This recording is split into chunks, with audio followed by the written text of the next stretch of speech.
Hi friends, this is Frederick Henry and I'm speaking to you on Saturday, November the 7th.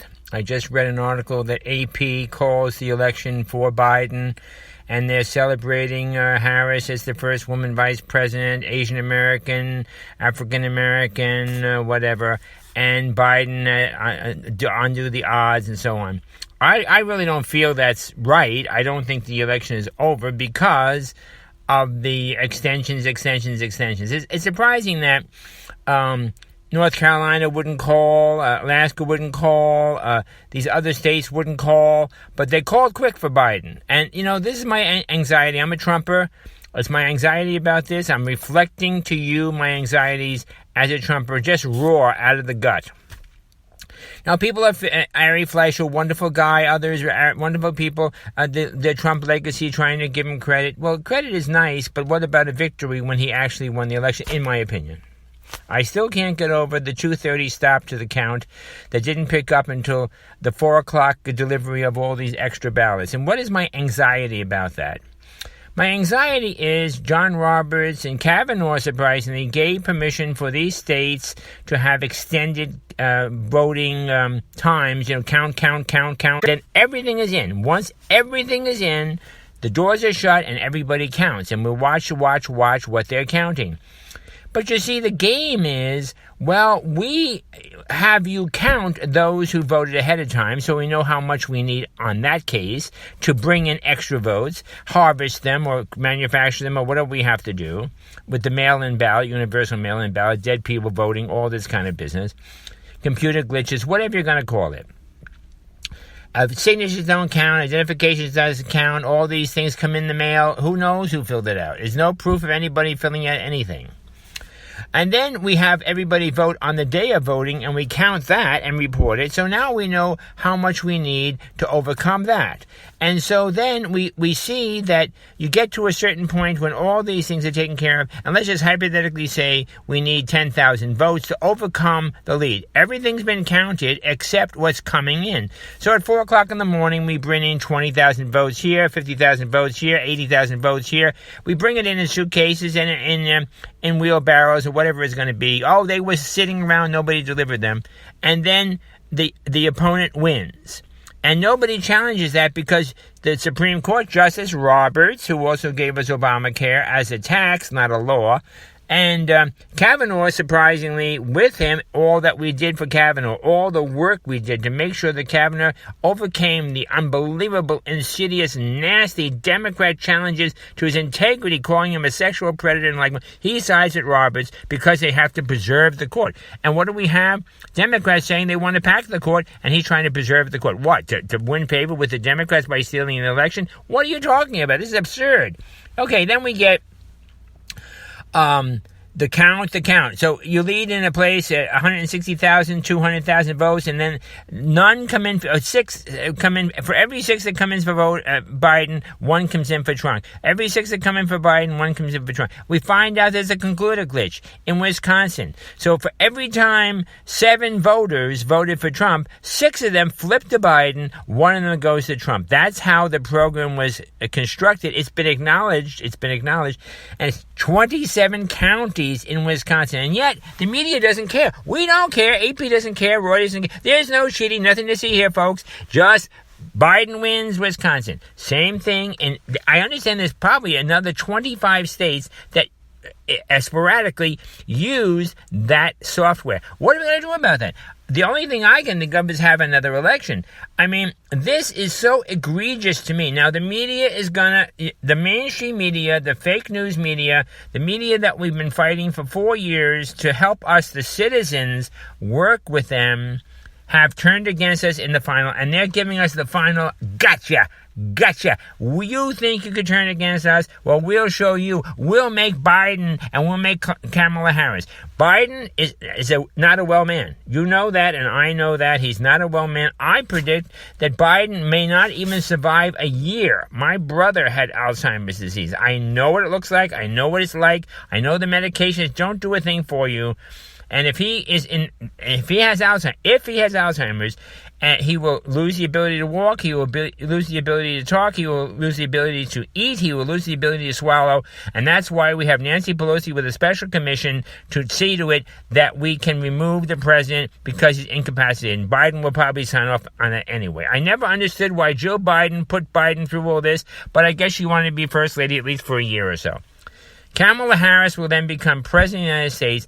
The woman who in the primaries, the Democrat primaries, came in dead last, was the first to be ousted and never wanted. I'm looking at Trump, who had rallies of 20,000, 40,000, one rally of 57,000 in Pennsylvania, loses Pennsylvania. How is that possible? We have Biden rally of 30 people in circles. We have Harris, 17 people at a railroad station or whatever it was.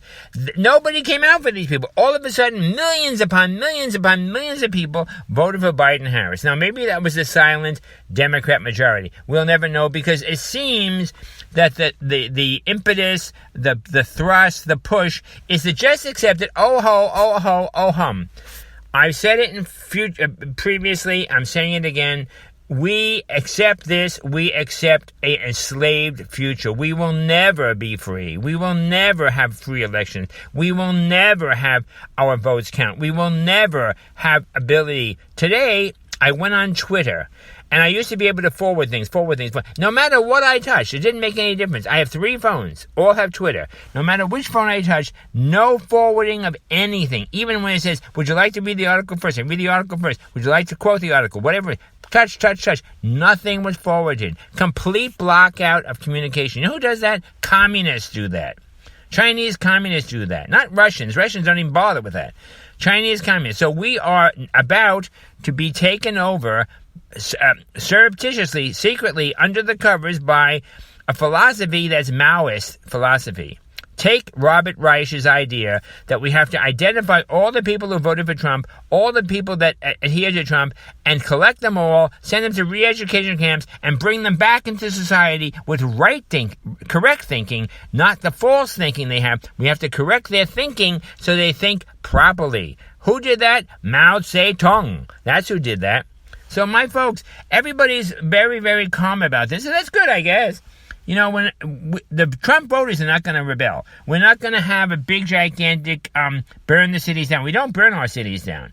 The left, the Biden people, the Black Lives Matters, the Antifa, they burn cities down. We don't burn cities down. We build cities.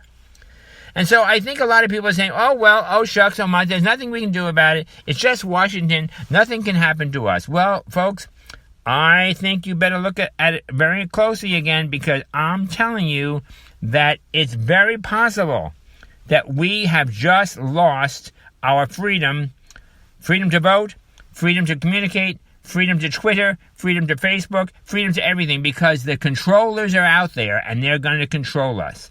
Now, is there any hope? Well, there's Tom Cotton. I don't know where Rand Paul was all these days. Rand Paul, who was such a big supporter of the president, silent, unbelievable. I can't tell you my anxiety. My anxiety is through the roof. I'll calm down. I'll get over this because I have to. I have to take care of me. I have to take care of my family. I have to take care of my business. I have to take care of my career. I have to take care of the things that mean something to me. But I'll tell you what. I have children. I have grandchildren. I probably will live to see my great-grandchildren. I am terrified about it. Now, unless Biden suddenly turns and becomes a lover of America again, and unless Kamala Harris, who incarcerated black people by unbelievable numbers, kept them in prison beyond their sentence date in order that they could do public works, unless these people have a come-to-Jesus moment and a change of heart, which I doubt is going to happen, or unless Democrats, who also hate us, see, it isn't about Trump. It's about you. It's about me. They hate the 63 million, in this case 70 million, or I think it's 73 million, who voted for Trump. That's 10 million more than before, and he still lost. He still lost because of whatever. And it's unimaginable to me that we can just accept this. Now, maybe we have to go through a Biden presidency and a Kamala Harris presidency. Maybe the correction will come in 2024, if at all. But don't forget, they will have inordinate power. And they will be able to use that power without anybody stopping them, because there is nobody to stop them. They got the fake news press, they got the Twitter, they got the Facebook, they have the Hollywood, they have all the elite who want to dominate us, suppress us, take away our guns, keep us in a mask, keep us docile, and make us beg for the scraps that they're willing to grant to us. They can use all the rhetoric, the American people, the American people, the American people. They don't mean any of that. They mean none of that. Nothing. It's all a farce. Okay, I've ranted. You've heard my rant. I'm sorry. You probably turned me off by now, but if you haven't, maybe you're feeling the same way and shouting as well as I do. What can we do? Back the president. And if he is, in fact, accepting of this, back him anyway, and encourage him to remain active in politics, encourage him to remain active in the Republican Party, and encourage him to continue to be an active influencer of the future, and encourage the Tom Cottons and the Jim Jordans and the others to respect him for his accomplishment, because his accomplishment is an awesome accomplishment. And many fair writers like Ari Fleischer and others will write a fair evaluation of the phenomenon in politics and in world politics and in cultural politics that is and was Donald Trump. This is Frederick Henry. I'm out here, but I'll be talking to you again. I don't mean to shout. I'm just inside the car, by the way. I'm actually recording this inside the car because I'm on a trip, and I pulled over to the side. I had a lot of thoughts, blogosphere, and then let you hear it, and then I'll do another one tonight. I hope you don't think it's shouting. I'm just so unbelievably agitated by what I regard as the most egregious injustice to myself as a voter, and to a man I asked to be my leader, Donald Trump, the most egregious injustice and unfairness that I could ever have imagined. I would have never imagined it. I thought it was impossible in America. Well, that's not true. I'll talk about that in a future program. About almost 35, 40 years ago, I had an argument about that this very thing that happened today could happen. And now I see it happening. And I saw it beginning to happen under Barack Hussein Obama. Okay, this is Frederick Henry. I'm out here, and I thank you very much for listening, and I hope you continue. Maybe share this with others, because, you know, I know you're not able to speak back to me, and I'm going to try to get that to work. But right now, it's a one-way street. I understand that. I try to keep it short. So take care, my friends. God bless, and have a great rest of the week. Out here.